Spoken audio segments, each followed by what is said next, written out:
2024 June 11 ചൊവ്വ.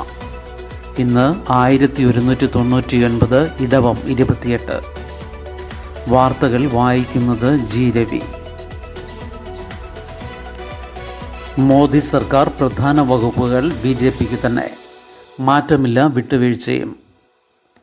രാജ്നാഥ് സിംഗ് പ്രതിരോധം, അമിത്ഷാ ആഭ്യന്തരം, നിർമ്മല സീതാരാമൻ ധനം, ഗഡ്കരി റോഡ് ഗതാഗതം, എസ് ജയശങ്കർ വിദേശകാര്യം.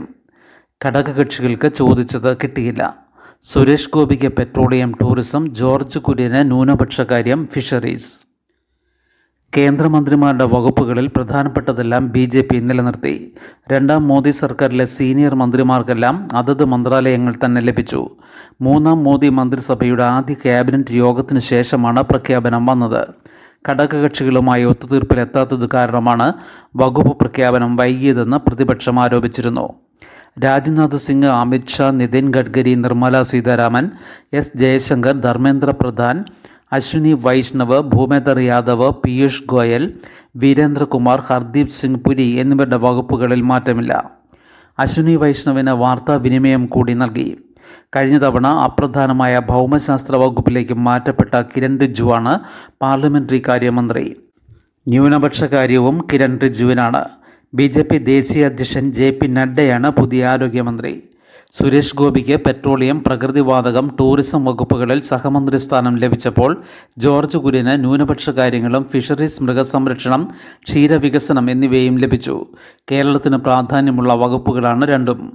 ഘടകകക്ഷികളിൽ TDPക്ക് വ്യോമയാന വകുപ്പ് നൽകി.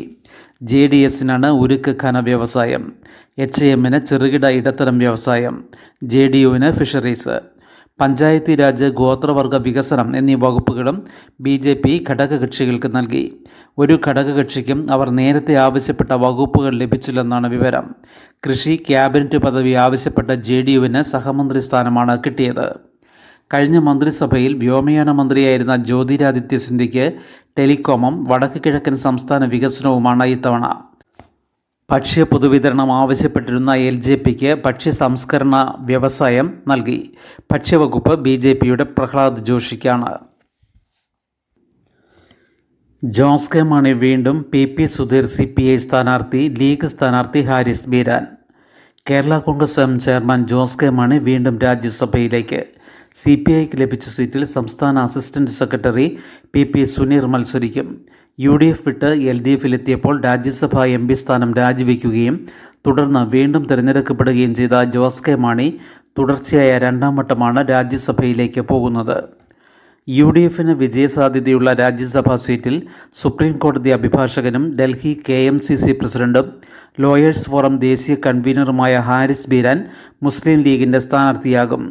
ലീഗ് ഉന്നതാധികാര സമിതി യോഗമെടുത്ത തീരുമാനം ലീഗ് MLAമാരുടെ യോഗം അംഗീകരിച്ചു. സംസ്ഥാന പ്രസിഡന്റ് പാണക്കാട് സാദിഖ് അലി ശിഹാബ് തങ്ങളുടെ താൽപ്പര്യം കൂടി കണക്കിലെടുത്തായിരുന്നു തീരുമാനം. സംസ്ഥാനത്താകെ ഇന്ന് സൈറൻ മുഴങ്ങും, പരിഭ്രമിക്കേണ്ട. സംസ്ഥാന ദുരന്ത നിവാരണ അതോറിറ്റിയുടെ നിയന്ത്രണത്തിലുള്ള കവചം സംവിധാനത്തിൻ്റെ പ്രവർത്തനം പരീക്ഷിക്കാൻ സംസ്ഥാനത്ത് ഇന്ന് 85 മുന്നറിയിപ്പ് സൈറനുകൾ മുഴങ്ങും. പരീക്ഷണമായതിനാൽ ജനങ്ങൾ പരിഭ്രാന്തരാകേണ്ടതില്ലെന്ന് അതോറിറ്റി അറിയിച്ചു. ഗാസ 24 മണിക്കൂറിൽ 40 പലസ്തീൻകാർ കൊല്ലപ്പെട്ടു. വെടിനിർത്തൽ നയതന്ത്രം ശക്തമാക്കി America. US state secretary Antony Blinken ഇസ്രയേലിൽ. ഗാസയിൽ വെടിനിർത്തലിനുള്ള നയതന്ത്ര ശ്രമങ്ങൾ US ഊർജിതമാക്കി. US state secretary Antony Blinken ഇസ്രായേലിലെത്തി പ്രധാനമന്ത്രി ബെന്യാമിൻ നെതന്യാഹുവുമായി ചർച്ച നടത്തി. സംഘർഷം കൂടുതൽ മേഖലകളിലേക്ക് വ്യാപിക്കുന്നത് തടയണമെന്ന് ബ്ലിങ്കൻ ആവശ്യപ്പെട്ടു. ഈജിപ്തിലെത്തി പ്രസിഡന്റ് അബ്ദുൽ ഫത്താഹ് അൽ സിസിയെ കണ്ട ശേഷമാണ് ബ്ലിങ്കൻ ഇസ്രായേലിലേക്ക് തിരിച്ചത്. ജോർദാൻ, ഖത്തർ എന്നീ രാജ്യങ്ങളും ബ്ലിങ്കൻ സന്ദർശിക്കും. May 31 US president Joe Biden മുന്നോട്ട് വെച്ച വെടിനിർത്തൽ പദ്ധതിയിന്മേലുള്ള ചർച്ച എങ്ങുമെത്താത്ത സാഹചര്യത്തിലാണ് ഇരുപക്ഷവും സമ്മർദ്ദം ശക്തമാക്കാൻ ബ്ലിങ്കൻ്റെ സന്ദർശനം. എന്നാൽ ഈ വിഷയത്തിൽ ബ്ലിങ്കൻ മുൻപ് നടത്തിയ ദൗത്യങ്ങളെല്ലാം പരാജയമായിരുന്നു. മധ്യ ഗാസയിലും കിഴക്കൻ റഫയിലും ഇസ്രായേൽ സൈന്യം ബോംബിങ്ങും ഷെല്ലാക്രമണവും ശക്തമായി തുടരുകയാണ്. 24 മണിക്കൂറിൽ 40 പലസ്തീൻകാർ കൊല്ലപ്പെട്ടു.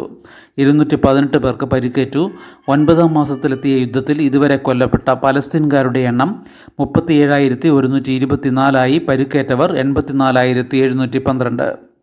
യുദ്ധം ലെബനനിലേക്ക് കൂടി വ്യാപിച്ചേക്കുമെന്ന ആശങ്ക US-നുണ്ട്. ഇറാൻ്റെ പിന്തുണയുള്ള ലെബനനിലെ ഹിസ്ബുല്ലയും ഇസ്രായേൽ സൈന്യവുമായുള്ള സംഘർഷം രൂക്ഷമാണ്.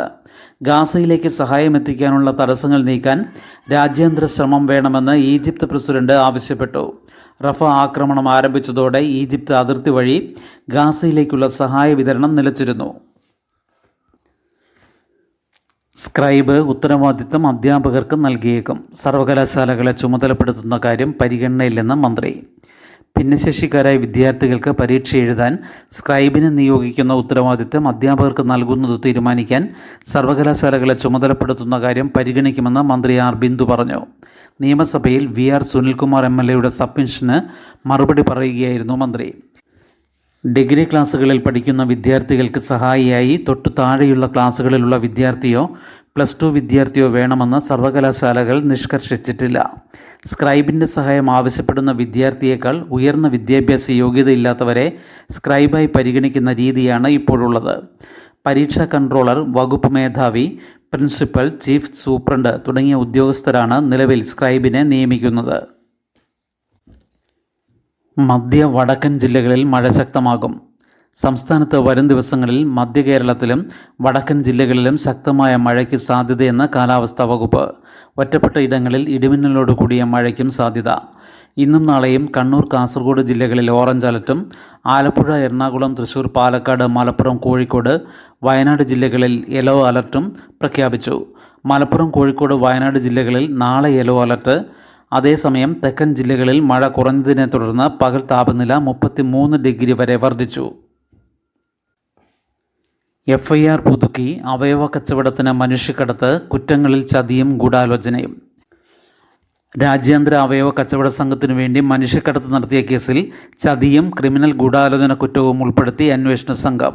കേസിൽ അറസ്റ്റിലായ 3 പ്രതികളുടെയും മുഖ്യസാക്ഷിയായ പാലക്കാട് സ്വദേശി ഷമീറിൻ്റെയും മൊഴികളുടെ അടിസ്ഥാനത്തിലാണ് FIR പുതുക്കിയത്. അവയവ കച്ചവട നിരോധന നിയമത്തിലെ വകുപ്പുകൾ മാത്രം ഉൾപ്പെടുത്തിയാൽ കുറ്റകൃത്യത്തിൽ പങ്കാളിയായ ആശുപത്രികളും ഡോക്ടർമാരും ഏജന്റുമാരും പ്രതിപ്പട്ടികയിൽ ഉൾപ്പെടില്ല. അവയവ കൈമാറ്റം നടന്നത് അവയവ കച്ചവടം കുറ്റകരമല്ലാത്ത ഇറാനിലാണെന്ന നിയമപ്രശ്നവും നിലനിൽക്കുന്നുണ്ട്.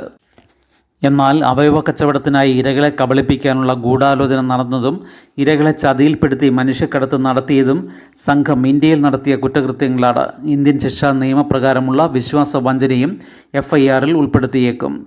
ബല്ലംകൊണ്ട രാമപ്രസാദ് ഉൾപ്പെടുന്ന റാക്കറ്റിനു പുറമെ അവയവ കച്ചവടത്തിനായി വിദേശത്തേക്ക് മനുഷ്യക്കടത്ത് നടത്തുന്ന കൂടുതൽ സംഘങ്ങളുടെ വിവരങ്ങൾ അന്വേഷണ സംഘത്തിന് ലഭിച്ചിട്ടുണ്ട്. ഇത് സംബന്ധിച്ച വിവരങ്ങൾ കേരള പോലീസ് കേന്ദ്ര ഏജൻസികൾക്ക് കൈമാറും. അറസ്റ്റിലായ പ്രതികൾ ഉൾപ്പെടുന്ന റാക്കറ്റിൻ്റെ കെണിയിൽ വീണ ഏക മലയാളി ഷമീറാണെന്നാണ് അന്വേഷണ സംഘത്തിൻ്റെ ഇതുവരെയുള്ള നിഗമനം. ഹൈദരാബാദ്, ഡൽഹി, ലക്നൗ എന്നിവിടങ്ങളിൽ നിന്ന് കടത്തിയ 20 ഇതര സംസ്ഥാനക്കാരുടെ വിവരങ്ങളും കേരള പോലീസിന് ലഭിച്ചിട്ടുണ്ട്. തായ്ലാൻഡ്, മസ്കത്ത് വഴിയാണ് ഇവരെ ഇറാനിലേക്ക് കടത്തിയതെന്ന് അന്വേഷണ സംഘത്തലവനായ Ernakulam rural SP doctor Vaibhav Saxena അറിയിച്ചു. KSRTC സ്ഥലനാമ ബോർഡുകളിൽ മാറ്റം വരുത്തും. അക്കം നോക്കി കയറാം. ബസ്സുകളിലെ ബോർഡുകളിൽ നമ്പർ ചേർക്കും.